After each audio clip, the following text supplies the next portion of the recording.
জয় যিশু। আসুন আজকের বাক্য শুরু করি মথি তার ৮ অধ্যায়। পাঠের আরম্ভ এইরূপ। যিশু নানাবিধ অলৌকিক কার্য। তিনি পর্বত হইতে নামিলে বিস্তর লোক তাহার পশ্চাৎ পশ্চাৎ গমন করিল। যিশু একজন কুষ্ঠ রোগীকে সুস্থ করেন। আর দেখো, একজন কুষ্ঠী নিকটে আসিয়া তাহাকে প্রণাম করিয়া কহিল, হে প্রভু, যদি আপনার ইচ্ছা হয় আমাকে শুচি করিতে পারেন। তখন তিনি হাত বাড়াইয়া তাহাকে স্পর্শ করিলেন, কহিলেন, আমার ইচ্ছা, তুমি শুচীকৃত হও। আর তখনই সে কুষ্ঠ হইতে শুচীকৃত হইল। পরে যিশু তাহাকে কহিলেন, দেখিও, এই কথা কাহাকে বলিও না, কিন্তু যাজকের নিকটে গিয়া আপনাকে দেখাও এবং মসির আজ্ঞা অনুসারে নৈবেদ্য উৎসর্গ করো, তাহাদের কাছে সাক্ষ্য দিবার জন্য। যিশু একজন শতপথীর দাসকে সুস্থ করেন। আর তিনি কফুরনাহমে প্রবেশ করিলে একজন শতপথী তাহার নিকটে আসিয়া বিনতিপূর্বক কহিলেন, হে প্রভু, আমার দাস গৃহে পক্ষাঘাতে পড়িয়া আছে, ভয়ানক যাতনা পাইতেছে। তিনি তাহাকে কহিলেন, আমি গিয়া তাহাকে সুস্থ করিব। শতপথী উত্তর করিলেন, হে প্রভু, আমি এমন যোগ্য নই যে আপনি আমার ছাদের নিচে আইসেন। কেবল বাক্যে বলুন, তাহাতেই আমার দাস সুস্থ হইবে। কারণ আমিও কর্তৃত্বের অধীন লোক, আবার সেনাগণ আমার অধীন। আমি তাহাদের একজনকেও যাও বলিলে সে যায়, এবং অন্যকে আইসো বলিলে সে আইসে। আর আমার দাসকে এই কর্ম করো বলিলে সে তাহা করে। এই কথা শুনিয়া যিশু আশ্চর্য জ্ঞান করিলেন, এবং যাহারা পশ্চাৎ পশ্চাৎ আসিতেছিল তাহাদিগকে কহিলেন, আমি তোমাদিগকে সত্য বলিতেছি, ইসরায়েলের মধ্যে কাহারও এত বড় বিশ্বাস দেখিতে পাই নাই। আর আমি তোমাদিগকে বলিতেছি, অনেকে পূর্বে ও পশ্চিম হইতে আসিবে, এবং আব্রাহাম, ইসাহাক ও যাকবের সহিত স্বর্গরাজ্যে একত্রে বসিবে, কিন্তু রাজ্যের সন্তানদিগকে বাহিরের অন্ধকারে ফেলিয়া দেয়া যাইবে। সেই স্থানে রোদন ও দ্বন্দ্বঘর্ষণ হইবে। পরে যিশু সেই শতপথীকে কহিলেন, চলিয়া যাও, যেমন বিশ্বাস করিলে তেমনি তোমার প্রতি হোক। আর সেই দণ্ডে তাহার দাস সুস্থ হইল। যিশু পিতরের শাশুড়ির জ্বর ভালো করেন। আর যিশু পিতরের গৃহে আসিয়া দেখিলেন তাহার শাশুড়ি শয্যাগত, তাহার জ্বর হইয়াছে। পরে তিনি তাহার হস্ত স্পর্শ করিলেন, আর জ্বর ছাড়িয়া গেল। তখন তিনি উঠিয়া যিশুর পরিচর্যা করিতে লাগিলেন।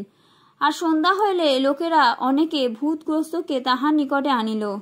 তাহাতে তিনি বাক্য দ্বারাই সেই আত্মাগণকে ছাড়াইলেন, এবং সকল পীড়িত লোককে সুস্থ করিলেন, যেন যিশায় ভাববাদী দ্বারা কথিত এই বচন পূর্ণ হয়, তিনি আপনি আমাদের দুর্বলতা সকল গ্রহণ করিলেন ও ব্যাধি সকল বহন করিলেন। আর যিশু আপনার চারিদিকে বিস্তর লোক দেখিয়া পরপারে যাইতে আজ্ঞা করিলেন।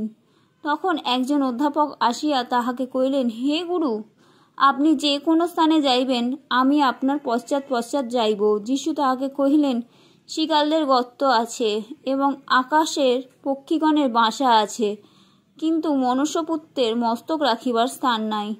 শিষ্যদের মধ্যে আর একজন তাহাকে বলিলেন, হে প্রভু, অজ্ঞে আমার পিতাকে কবর দিয়া আসিতে অনুমতি করুন। কিন্তু যিশু তাহাকে কহিলেন, আমার পশ্চাৎ আইসো, মৃতেরাই আপন আপন মৃতদের কবর দিক। যিশুর ঝড় থামান। আর তিনি নৌকায় উঠিলে তাহার শিষ্যগণ তাহার পশ্চাৎ পশ্চাৎ গেলেন। আর দেখো, সমুদ্রে ভারী ঝড় আসিল, এমনকি নৌকা তরঙ্গে আচ্ছন্ন হইতেছিল, কিন্তু তিনি নিদ্রাগত ছিলেন। তখন তাহারা তাহার নিকটে গিয়া তাহাকে জাগাইয়া কহিলেন, হে প্রভু, রক্ষা করুন, আমরা মারা পড়িলাম। তিনি তাহাদিগকে কহিলেন, হে অল্পবিশ্বাসীরা, কেন ভীরু হও? তখন তিনি উঠিয়া বায়ু ও সমুদ্রকে ধমক দিলেন, তাহাতে মহাশান্তি হইল। আর সেই ব্যক্তিরা আশ্চর্য জ্ঞান করিয়া কহিলেন, আহ, ইনি কেমন লোক, বায়ু ও সমুদ্রও যে ইহার আজ্ঞা মানে। যিশু 2 জন লোকের ভূত ছাড়ান। পরে তিনি পরপারে গাদারীয়দের দেশে গেলে 2 জন ভূতগ্রস্ত লোক কবরস্থান হইতে বাহির হইয়া তাহার সম্মুখে উপস্থিত হইল। তাহারা এত বড় দুর্দান্ত ছিল যে ওই পথ দিয়া কেউই যাইতে পারিত না। আর দেখো, তাহারা চেঁচাইয়া উঠিল, বলিল, হে ঈশ্বরের পুত্র, আপনার সহিত আমাদের সম্পর্ক কি? আপনি কি নিরূপিত সময়ের পূর্বে আমাদিগকে যাতনা দিতে এখানে আসিলেন? তখন তাহাদের হইতে কিছু দূরে বৃহৎ এক শূকর পাল চড়িতেছিল। তাহাতে ভূতেরা বিনতি করিয়া তাহাকে কহিল, যদি আমাদিগকে ছাড়ান তবে ওই শূকর পালে পাঠাইয়া দিন। তিনি তাহাদিগকে কহিলেন, চলিয়া যাও। তখন তাহারা বাহির হইয়া সেই শূকর পালে প্রবেশ করিল। আর দেখো, সমুদয় শূকর মহাবেগে ঢালু পার দিয়া দৌড়াইয়া গিয়া সমুদ্রে পড়িল ও জলে ডুবিয়া মরিল। তখন পালকেরা পলায়ন করিল এবং নগরে গিয়া সমস্ত বিষয় বিশেষত্ব সেই ভূতগ্রস্তদের বিষয়ে বর্ণনা করিল। আর দেখো, নগরের সমস্ত লোক যিশুর সহিত সাক্ষাৎ করিবার জন্য বাহির হইয়া আসিল এবং তাহাকে দেখিয়া আপনাদের সীমা হইতে চলিয়া যাইতে বিনতি করিল। আমেন।